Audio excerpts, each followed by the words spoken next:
ಎಲ್ಲರಿಗೂ ನಮಸ್ಕಾರ. ನಾನು Mangala Shivappa. Welcome to Sridevi Arts. ಹೆಣ್ಣಲ್ಲವೇ ನಮ್ಮನ್ನೆಲ್ಲ ಹಡೆದ ತಾಯಿ, ಹೆಣ್ಣಲ್ಲವೇ ನಮ್ಮನ್ನೆಲ್ಲ ಹೊಡೆದವಳು. ಹೆಣ್ಣೆಂದರೆ ಶಕ್ತಿ, ಹೆಣ್ಣೆಂದರೆ ಭಕ್ತಿ, ಹೆಣ್ಣೆಂದರೆ ಮುಕ್ತಿ. ವಿಶ್ವದ ಎಲ್ಲ ಮಹಿಳೆಯರಿಗೂ ಮಹಿಳಾ ದಿನಾಚರಣೆಯ ಶುಭಾಶಯಗಳನ್ನು ತಿಳಿಸುತ್ತಾ, ನನ್ನ ಮನೆಯಲ್ಲಿ ನಾನು ನನ್ನ ಗೆಳತಿಯರೊಂದಿಗೆ ಹೇಗೆಲ್ಲ ಮಹಿಳಾ ದಿನಾಚರಣೆಯ ಸಂಭ್ರಮವನ್ನು ಆಚರಿಸ್ತೀನಿ ಅನ್ನೋದನ್ನ ಇಂದಿನ ಸಂಚಿಕೆಯಲ್ಲಿ ನೋಡೋಣ ಬನ್ನಿ. ಮೊದಲು ಗಣೇಶ ದೇವರನ್ನು ಪ್ರಾರ್ಥಿಸುತ್ತಾ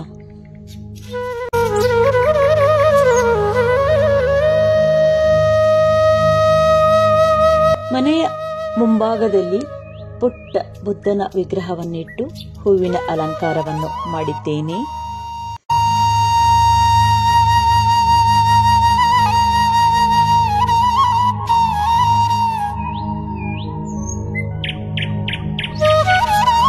ಹಾಗೆಯೇ ಮನೆಯ ಒಳಭಾಗದಲ್ಲಿಯೂ ಕೂಡ ಕೃಷ್ಣನ ವಿಗ್ರಹವನ್ನಿಟ್ಟು ಅದಕ್ಕೂ ಕೂಡ ಹೂವಿನ ಅಲಂಕಾರವನ್ನು ಮಾಡಿದ್ದೇನೆ.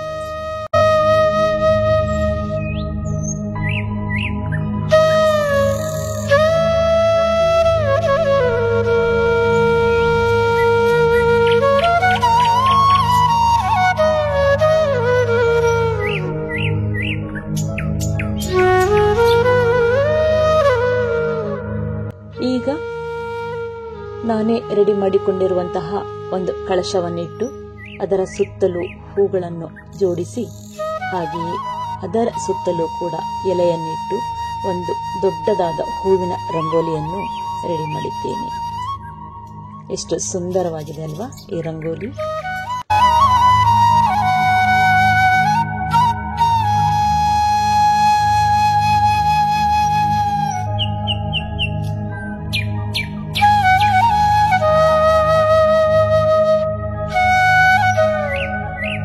ದೇವಿಗೆ ಹಾಕುವಂತಹ ಕಿರೀಟ ಅಂದರೆ ಮುಕುಟ ಅಂತ ಏನ್ ಹೇಳ್ತೀವಲ್ಲ, ಅದೇ ಕಿರೀಟವನ್ನ ಇಟ್ಬಿಟ್ಟು ಇನ್ನೊಂದು ರೀತಿಯ ಸುಂದರವಾದಂತ ರಂಗೋಲಿಯನ್ನು ಮಾಡಿದ್ದೇನೆ.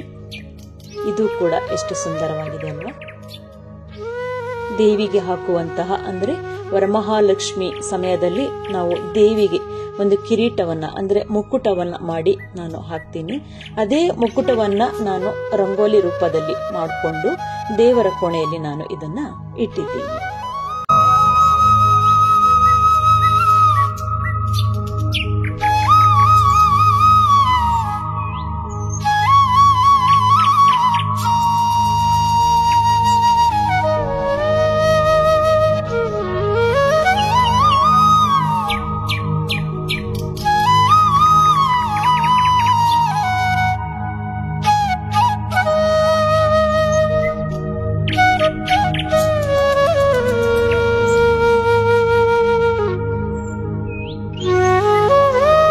ನಮ್ಮ ಮನೆಯ ದೇವರು, ಹಾಗೆಯೇ ನಮ್ಮ ಮನೆಯ ಪೂಜಾ ಮಂದಿರ.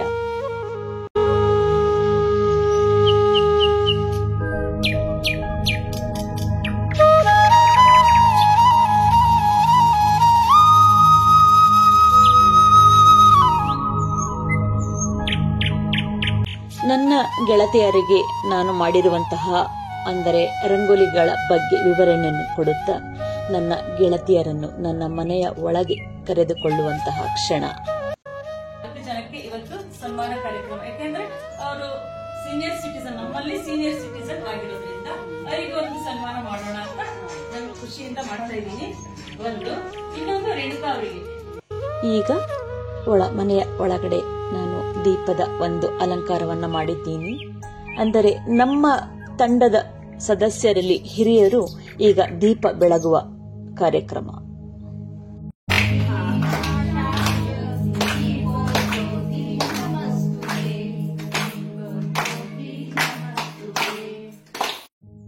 ವುಮೆನ್ಸ್ ಡೇ ಆಗಿರೋದ್ರಿಂದ ಆ ದಿನ ನಾವು ಕೇಕ್ ಅನ್ನ ತಂದ್ಬಿಟ್ಟು ಕಟಿಂಗ್ ಮಾಡ್ತೀವಿ. ಹಾಗೇನೆ ಆ ತಿಂಗಳಲ್ಲಿ ಯಾರ್ದು ಬರ್ತ್ಡೇ ಆಗಿರ್ಬೋದು, ಆನಿವರ್ಸರಿ ಆಗಿರ್ಬೋದು, ಆ ಕಾರ್ಯಕ್ರಮವನ್ನು ಕೂಡ ನಾವು ಮಾಡ್ತೀವಿ.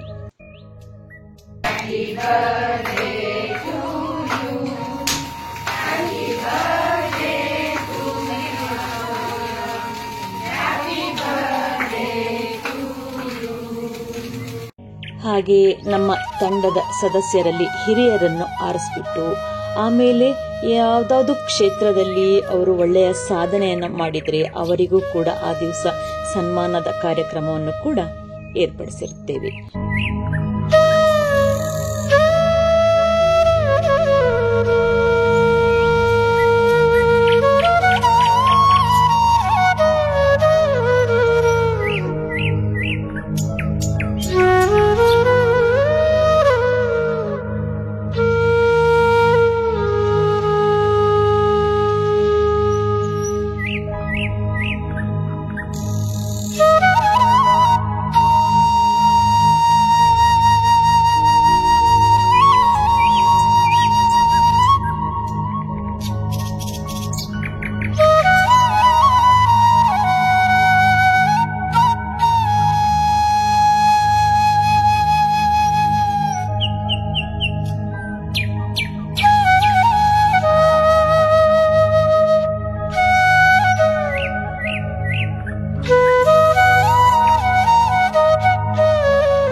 ಶಿಕ್ಷಣ ಕ್ಷೇತ್ರದಲ್ಲಿ ಒಳ್ಳೆಯ ಹೆಸರು ಮಾಡಿದಂತಹ ನನ್ನ ಗೆಳತಿ ರೇಣುಕಾ ಅವರಿಗೂ ಕೂಡ ಒಂದು ಸನ್ಮಾನ ಮಾಡುವ ಕಾರ್ಯಕ್ರಮ.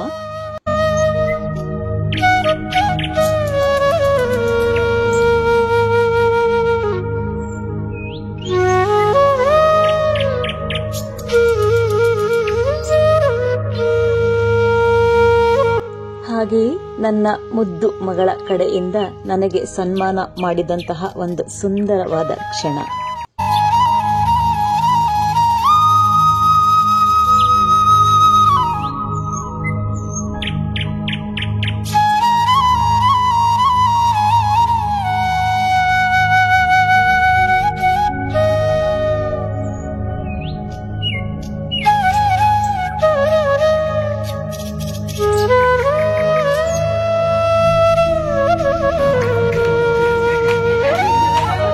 ಇದಾದ ನಂತರ ನಾವು ಆಟವನ್ನ ಆಡ್ತೀವಿ.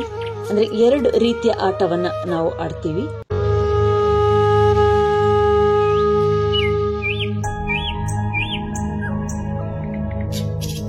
ಇದು ಇನ್ನೊಂದು ರೀತಿಯ ಆಟ, ಹೌಸಿ ಅಂತ ಹೇಳ್ತೀವಿ.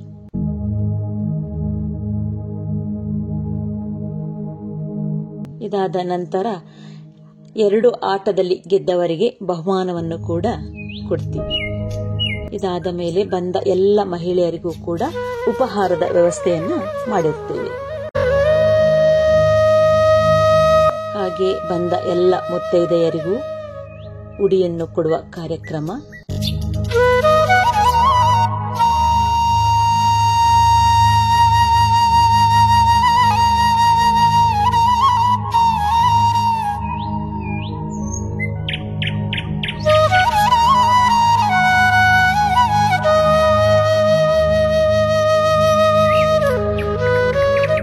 ಇದೆಲ್ಲ ಆದ ನಂತರ ಎಲೆ ಅಡಿಕೆ ಇಲ್ಲದಿದ್ದರೆ ಹೇಗೆ ಅಲ್ಲವಾ?